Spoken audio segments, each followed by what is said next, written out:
For the Terps, Jonathan DeHenio for the Scarlet Knights. And we're underway. And immediately a face-off violation is going to give the ball to Maryland.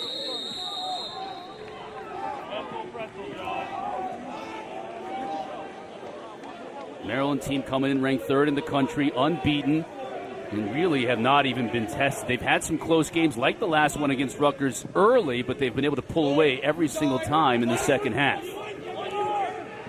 On the field, Logan McNaney's in goal for Maryland. You see number 1, that's Kirst.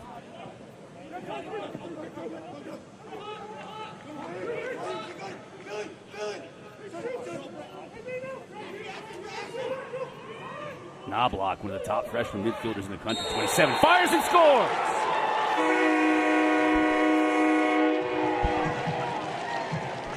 Well, Inside Lacrosse came out with their top 25 freshmen, and Knobloch was ranked 4.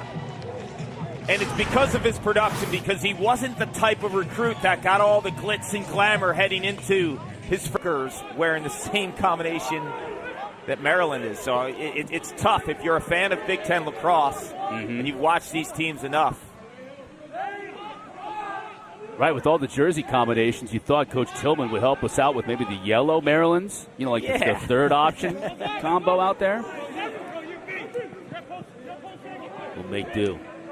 Here's Gallagher, former attackman, coming back to midfield. He shoots and scores! Rutgers off to a hot start this afternoon here in Piscataway. From your hometown, Chris Cotter, the ATL. Played for Thunder Lacrosse, an awesome club organization, along with Eric Maliver, who plays for Maryland.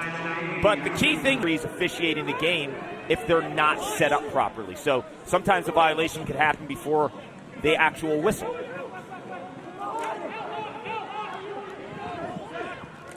Justin Kim, the Syracuse transfer, getting some run, number 16 for Rutgers. His twin brother Andrew also playing. He'll be number 15. Both of them transferred in from Syracuse. Coach Breck telling us this week they're getting a lot more acclimated now to Rutgers lacrosse, and we'll see more. Then another goal. This time it's Kirst, beating McNaney 5-hole. Well, Chris, moments ago, where did I tell you Kirst should attack Grill and Maryland in this matchup? From above the goal. This is where he was so comfortable at Villanova, streaking down north-south. In the first matchup against Maryland, then even those pictures, you saw Joe Walters, and before him was Andrew Whipple, and then the late 80s, Brendan Hanley. So that's been a number that's had a lot of mystique in terms of Terp lore.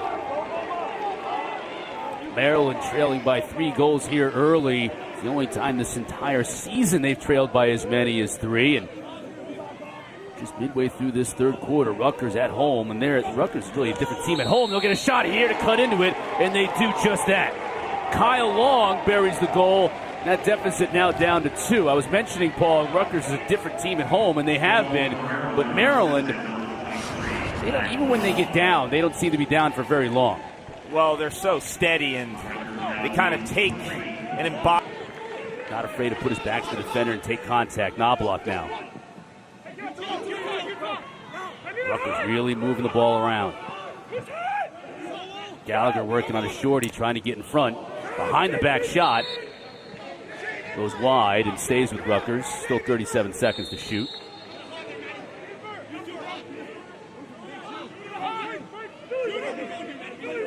Knobloch from nearby Moorestown, New Jersey. And he scores his second of the game. Man alive. 27 in white as a freshman.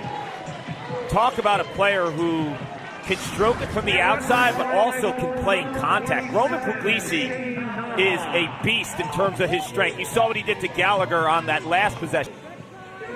That's Wisnauskas.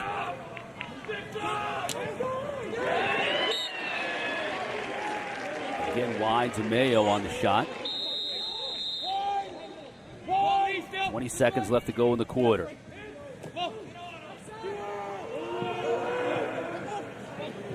Good ball movement. DeMeo again, and this time he buries it.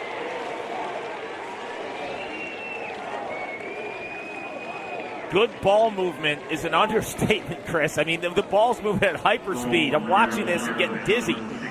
This is a great example for any youth or high school or college lacrosse team when you go extra man. This is total hot potato. It's not even a cradle, right? That ball is spinning around. They're not even taking that extra second to catch clear the ball.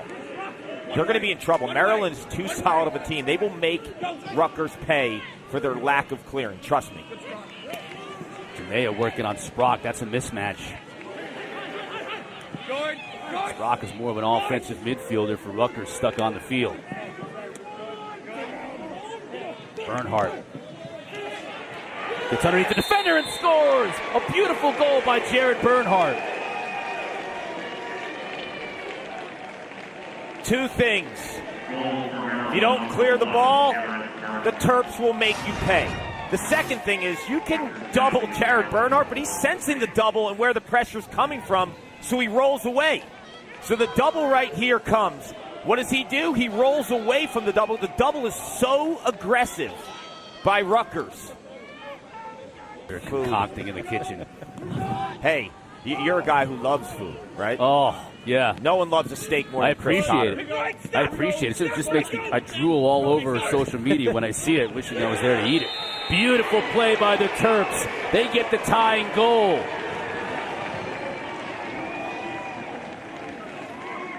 So coming into the game, everyone talks about Jared Bernhardt, as they should. Logan Wisnauskas, one of the most underrated players in college lacrosse. Well, the Terps' leading goal scorer heading into today is Danny Maltz, and he has been amazing in this role, catching and finishing inside. You see the little... From the Atlanta area, but big-time contributors. Growth of the game, we're seeing a lot of it from the Dallas area as well. Every single game. Look out. Bounce shot from Kirst. McNaney is there. And a quick outlet. Maryland on the run. Pull and a goal! That's John Geppert. Two big plays in this first half from Geppert. First to secure a ground ball on a face-off so they could kill off a penalty, and now he scores a goal, his second of the year. Geppert has the green light, and this is why. He didn't pick up a pole until a little over a year ago. He played offensive midfield in high school. He knows how to roam the middle of the field and make plays. And when you are a player like Geppert, and you know how to shoot, and you know how to play in transition, and now they give you the 6-foot pole, the leverage game in terms of when you stare down a goal. Yeah, a lot of times, wow, look at the rain here. You hear it.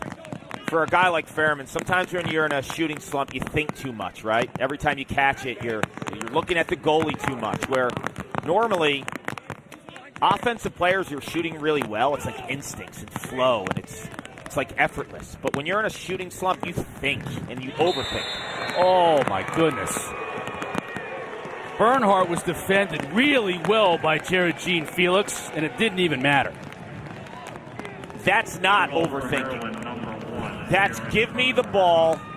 I'm one of the best players in the country, and depending on your taste, I could be the Tewaaraton winner.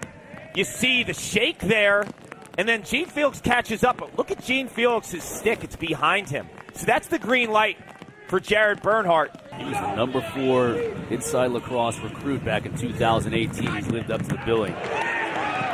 Physical play that time. Jean Felix maybe upset a little bit about giving up that goal to Bernhardt moments ago. But again, the failed clear. Here comes Ray Hill. They keep it across the line, and Maryland will reset with a fresh 80. Rutgers in a serious drought scoring-wise. They opened up this game a house of fire. Up 4-1, and since then it's been all Maryland. Bernhardt again. He scores the hat trick.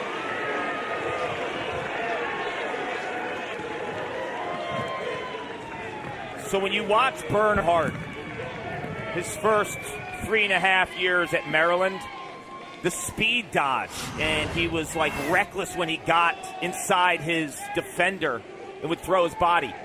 The biggest difference in 2021 for me, Chris, is his use of his body. He gets in defenders. He's so much. That first quarter, they were disjointed and sloppy. But in this second quarter, based on this guy right here, is just making plays and dealing. and finding open men. And that's Kyle Long, his second of the game.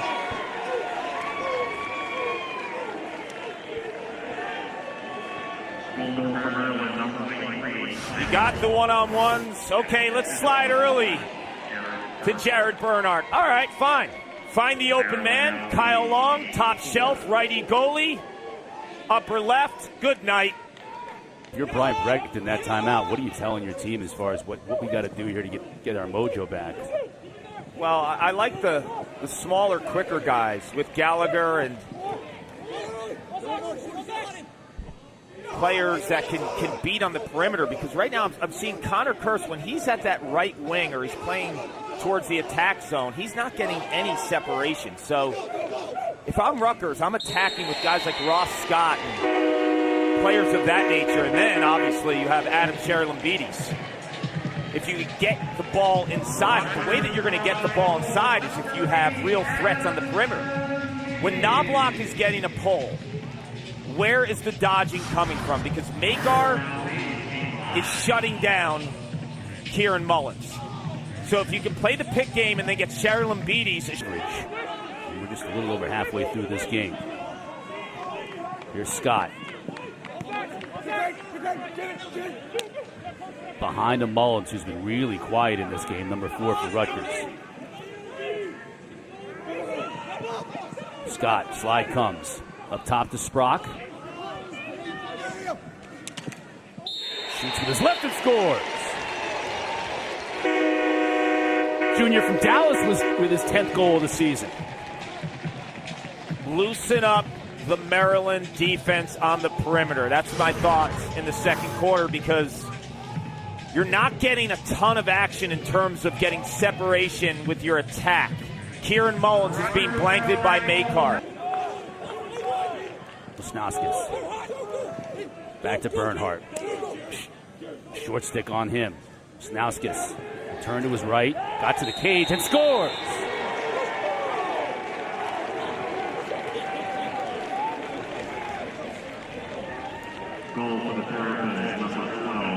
Well, if you look at this play, you're asking yourself, like, how does a short stick get on Jared Bernhardt, who's been completely dominating this game, and how does a shorty get on Logan Wisnauskas? So Rutgers, it appears, jumps into somewhat of a zone here, but like a fragmented version of it, though, because they are at, and Rutgers gets the ball. But now a little unsettled here. Knobloch had a notion, now he brings it out. Gives the Scarlet Knights an opportunity here to reset. Kamish staying on, 44. Defensive midfielder, as we mentioned before, though. Brian Breck not afraid to keep his defenders on the field to hopefully get a little bit of a mismatch. And Kamish is there to score! Right on cue.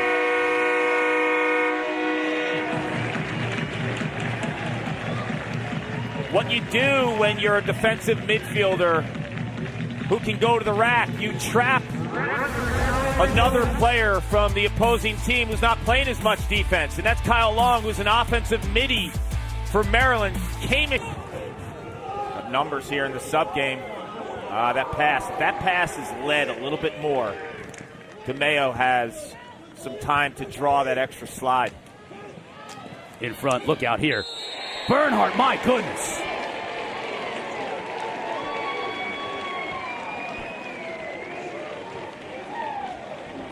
Wow. So we've seen so much from Jared Bernhardt with the ball in his stick, right? Pulling the defense out and using his body and his speed, but now off ball. What awareness. Just feels the defensive lack of pressure in that crease area. Because when you look at this game and you feel this game, you just feel right now like, okay, Maryland is dominating, but it's only a 3-goal game. Could be 4 here quickly, and it is. Maybe that gets Bubba Fairman going too, right at the doorstep. It does. And sometimes just an easy goal like that, just hitting the back of the net if you're Fairman, will give you the confidence. And he's a happy-go-lucky kid. He's one of the favorite guys on this team. His teammates love him. They rally behind him. And when first half, but has been relatively quiet here in the second.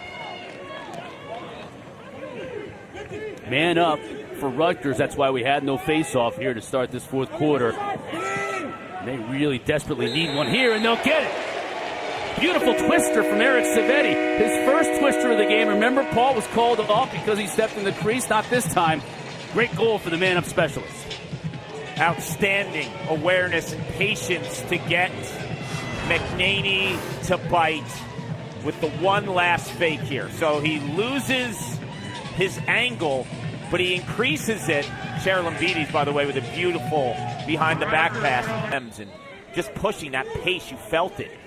And credit John Tillman and his staff, week in and week out. Like, they take your strengths away. That's why, if you ask me, that's why I've been voting them number one every week, because of their balance and their strategy.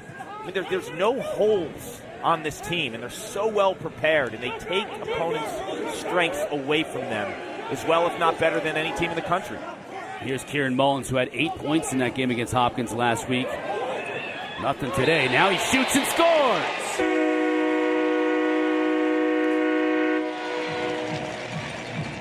I'm like the opposite broadcaster, Jinx, Paul. When I tell you haven't scored, go ahead and bury it in the back of the net. Watch Sherilyn Beatties. Watch here. He uses his body, right? But it's the shot location.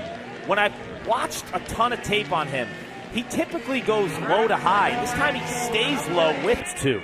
Good, fine. Coming right. Bernhardt.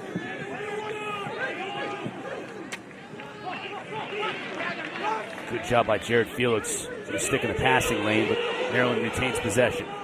Still 20 seconds to shoot. Now out of the box. Full head of steam. Wisnauskas in front. Did he stay out of the box? That's going to be the charge. He did. Fairman with a beautiful goal. Stayed out of the crease, and it's going to count. Bubba is back as a scorer. We've mentioned all the ways he's been so important to this Maryland team in offense. Well, now he's finding the back of the net. Way to stay on the pipe, right? And feel that pressure coming, knowing that he only has a split second to get that shot off. It's jump for the ball and can it. Because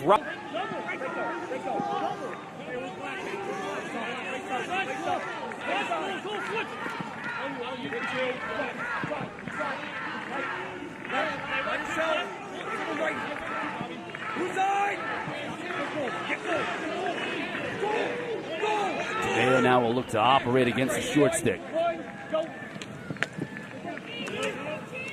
Wisnauskas back to his right. Shoots loose ball, and Hurst is there to pick it up. Big hit. Here come the Terps. Wisnauskas scores.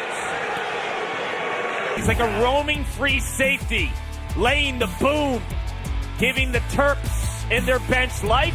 Wisnauskas cans it. Terps up.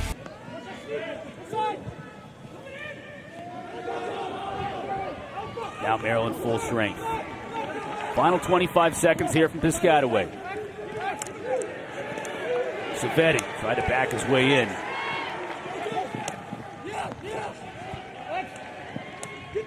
Mullins just nowhere to go.